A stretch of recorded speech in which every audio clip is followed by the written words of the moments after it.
आता काय आमच्या कांद्याला मार्केट नाही, दुधाला मार्केट नाही, अनुदानाच्या बद्दल दुधाच्यावरती काहीतरी चाललं होतं, त्याचं सुद्धा दुर्लक्ष झालं. आता सध्या पिकांची नुकसान झाली, पिकं वाहून गेली, काही पाण्यात बुडून गेले. सोयाबीनचं फार नुकसान आहे, कापसाचं फार नुकसान आहे, भाजीपाला खूप महागला आहे असं लोक म्हणतात. पण शेतकऱ्याला कुठे आहे? शेतकऱ्याला फार दुर्लक्ष आहे.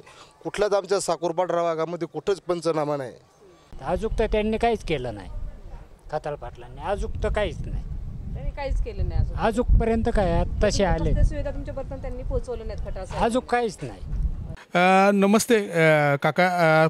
आगामी जिल्हा परिषद पंचायत समितीच्या निवडणुका काही दिवसांवर ठेपलेल्या आहेत संपूर्ण महाराष्ट्रामध्ये. कारण गेली 8 वर्ष जिल्हा परिषद आणि पंचायत समितीच्या निवडणुका झाल्या नाहीत. त्यामुळं नेते किंवा तशा प्रकारची बॉडी नसल्यामुळं आपल्याकडे जरा विकासाला खीळ बसली. काय वाटतं तुम्हाला ही निवडणूक होते आहेत, कोणाच्या जागा जास्त आहेत? तुम्ही बोला. परिस्थिती तुम्ही बोलल्याप्रमाणेच आहे.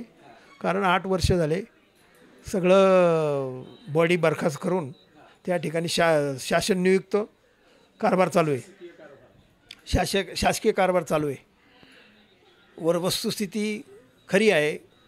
त्यामुळं ज्याच्या गटाचा भागाचा पंचायत समिती गणाचा विकास होत नाही ही वस्तुस्थिती आहे. परंतु शासनाच्या आडमुठे धोरणामुळं ह्या गोष्टी सरकारने समाजावर लादल्या आहेत. इलेक्शन नाही आणि त्यामुळं लोकांची कोणाकडं जाऊन आपले प्रश्न मांडवावेत याला काही कुठं बेस नाही. तरी इलेक्शन हे व्हायलाच पाहिजे या मताचा मी आहे.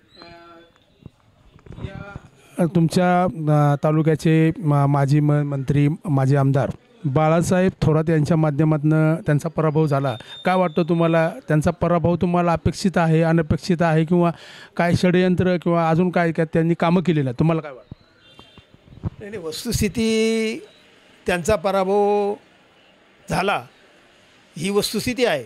परंतु आमच्यासारख्या कार्यकर्त्याला असं वाटतं का त्यांचा पराभव होण्याचीच परिस्थिती नव्हती. कारण समोरचं उमेदवार काय त्याप्रमाणे तुल्यबळ नव्हता.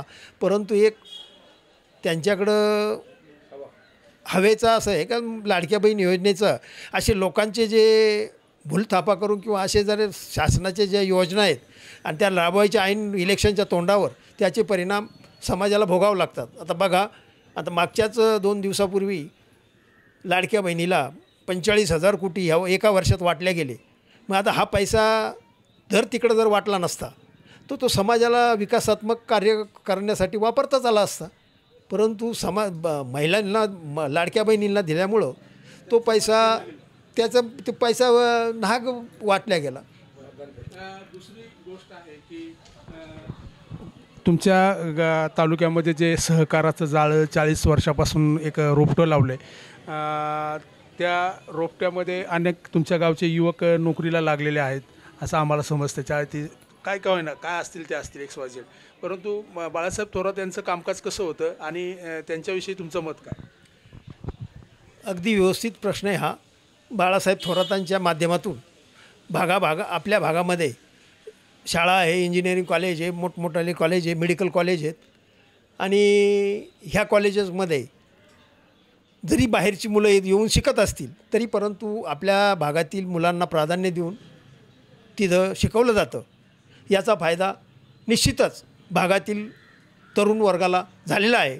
त्यातलंच माझं स्वतःचं जर सांगितलं तर माझाही मुलगा तिथं इंजिनिअरिंग कॉलेज पूर्ण करून आज तो चांगल्या ठिकाणी काम करतो आहे. तेव्हा आपल्या भागाचा निश्चितच फायदा होतो. आपल्या कॉलेजचा, साहेबांच्या कॉलेजचा. आणि साहेबांचे दूरदृष्टी चांगली आहे. परंतु काय आहे, अलीकडं किरकोळ गोष्टीवरून लोक भूलथापा म्हणजे थोडक्यात आमिष दिलं जातं. त्या आमिषला लोक बळी पाडतात. लोकांचा तो स्वभाव झाला आणि त्यामुळं विकासाला लोक प्राधान्य देत नाहीत.